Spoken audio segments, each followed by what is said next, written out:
ఆరోగ్య రంగంలో తెలంగాణ దేశంలోనే మొదటి స్థానంలో ఉన్నప్పటికీ పోషకాహార లోపంతో మహిళలు, పిల్లలు బాధపడుతున్నారని, పోషకాహార లోపాన్ని అధిగమించడానికి తెలంగాణ ప్రభుత్వం సిరి పోషణ్ నూతన కార్యక్రమాన్ని ప్రారంభించారు. సిరి పోషణ్ కార్యక్రమం ద్వారా గర్భిణీలకు, బాలింతలకు, 6 సంవత్సరాల లోపు పిల్లలకు వారానికి ఒకసారి రాగి పిండితో చేసిన లడ్డూలు, రాగి జావ, మొలకెత్తిన విత్తనాలు మరియు మల్టీ మిల్లెట్ లడ్డూలు పంపిణీ చేయటం జరుగుతుంది.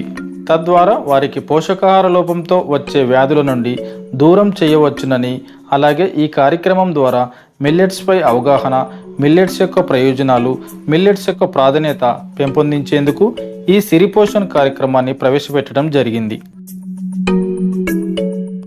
ఈ సిరి పోషణ్ కార్యక్రమాన్ని ముందుగా ప్రయోగాత్మకంగా రాజన్న సిరిసిల్ల జిల్లాను ఎంపిక చేయటం జరిగింది.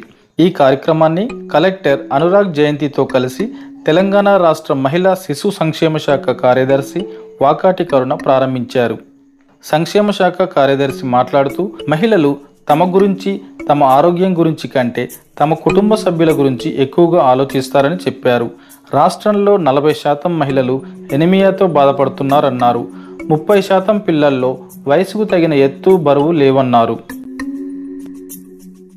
రాజన్న సిరిసిల్ల జిల్లా కలెక్టర్ అనురాగ్ జయంతి మాట్లాడుతూ, పోషకాహార లోపం వల్ల పిల్లల్లో ఫ్యూచర్ గ్రోత్ ఆశించిన మేర ఉండదన్నారు.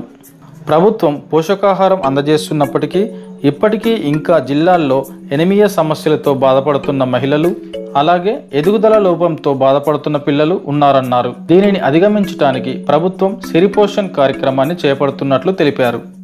పైలట్ ప్రాజెక్టుగా ప్రయోగాత్మకంగా రాజన్న సిరిసిల్ల జిల్లాలోని 587 అంగన్వాడీ కేంద్రాల్లోని 41,000 మంది గర్భిణీలు, బాలింతలు, 6 ఏళ్లలోపు చిన్నారులకు రాగి లడ్డూలను, రాగి జావ, మొలకెత్తిన విత్తనాలు మరియు మల్టీ మిల్లెట్ లడ్డూలను వారానికి ఒకసారి అందజేస్తామన్నారు.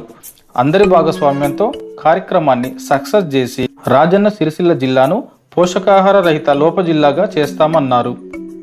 పుట్టబోయే బిడ్డలు ఆరోగ్యంగా ఉండాలంటే గర్భిణీలు తమ సమీపంలోని అంగన్వాడీ కేంద్రాలకు తప్పనిసరిగా వెళ్ళి అక్కడ అందించే సంతులిత ఆహారాన్ని తీసుకోవాలన్నారు.